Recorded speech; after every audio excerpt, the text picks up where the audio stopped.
Okay, so this right here is the Samsung Galaxy Tab S7 FE, or the fan edition. The way Samsung markets FE is that it's everything that the fans wanted, all at a cheaper price tag. On paper, the S7 FE more or less delivers on that front. However, what's the real world scenario like? And who is this product exactly for? Let's find out. This is Varun from Guiding Tech, and you're watching my in-depth review of the Samsung Galaxy Tab S7 FE. Let's get started.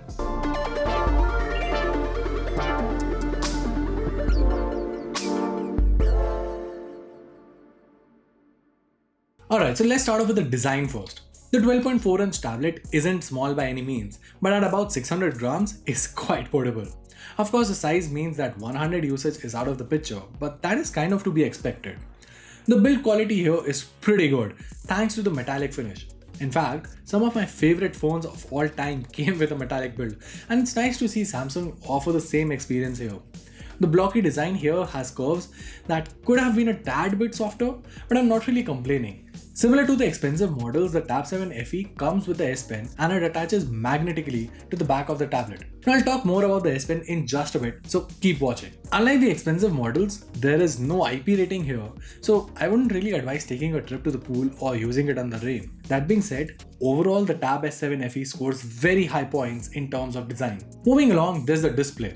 Specs aside, two things that stand out are the refresh rate and the panel technology. While the premium Tab S7 Plus comes with an OLED panel, the S7 FE comes with a TFT panel. But to be very honest with you, it's a very good panel and I honestly do not mind it. Then there's the refresh rate, which at 60Hz sounds a bit underwhelming, but trust me when I say this, I do not really mind it because you can't really push this thing to a lot anyway, and with 60Hz you do get a lot better battery life. So yeah, as far as these so-called compromises in the display section go about, I genuinely do not mind them because they do not really hamper the overall experience at the end of the day. Now complementing the display are the two stereo speakers on either side of the tablet, and they're quite loud. The sound is crisp, and even at high volume the audio experience does not distort, which is really good. Now I do feel that Samsung could have added a 3.5mm headphone jack here, but in 2021 that's pretty much a novelty. Next up, we have the cameras, and I'll just keep it short. Specs wise, it isn't really that appealing, and while using, the experience is just fine.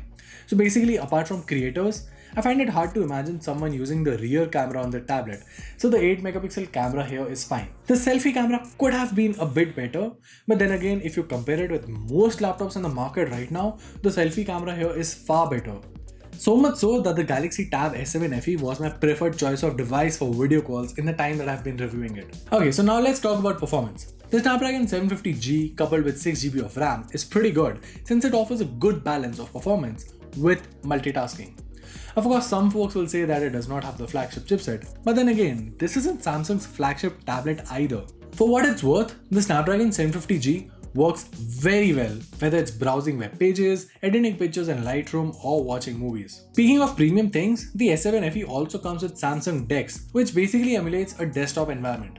Now this factor in itself puts it ahead of pretty much any other Android tablet on the market, because to be fair, Android is the biggest limitation when it comes to big screens.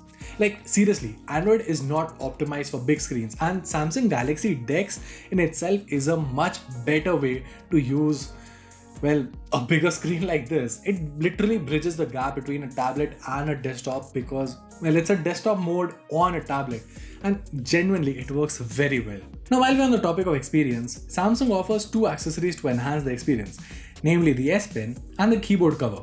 Let's start with the S Pen first. I absolutely love this thing. It attaches magnetically, charges that way, and the latency is pretty low. In fact, I reckon that not just artists, but just about everyone would benefit from this feature.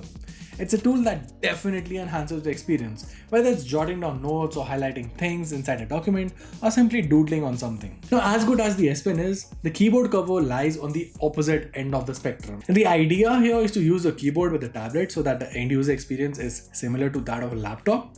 Now, while that sounds good theoretically, the lack of a touchpad here is a massive deal breaker. The tablet has a DeX mode, but because you do not have a touchpad, you cannot really use it to the full potential.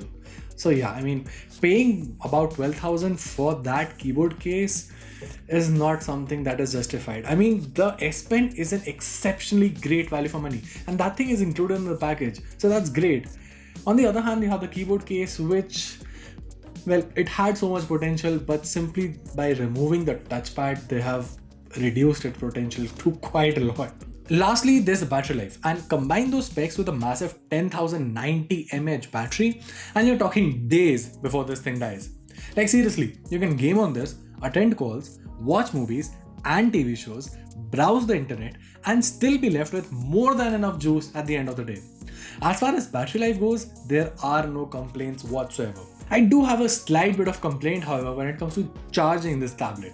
See, the tablet technically supports 45-watt charging, but Samsung only bundles a 15-watt charger. The 15-watt charger in the box is awfully slow, and I would suggest getting a fast USB PD charger of your choice to charge it at the max speed possible. So the Galaxy Tab S7 FE can be configured into various different options. Considering the feature set and everything, I would say that the Tab S7 FE competes directly against the Apple iPad Air.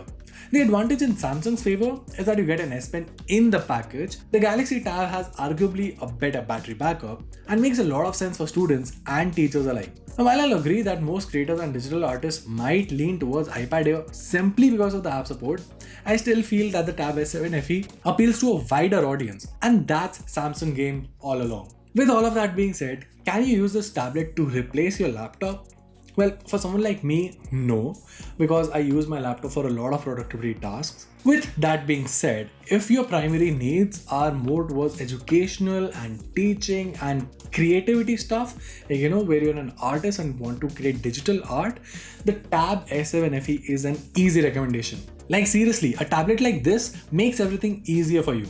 It's powerful enough to not let you down, has a better battery backup than most laptops in the segment, and the form factor in itself opens the door to a level of portability that most laptops can't even compete with. And well, that was it. If you found this video helpful, make sure to let us know by giving us a thumbs up and subscribing to our channel for more awesome tech content. Till then, this is Sohan from Guiding Tech, and I'll see you in the next one.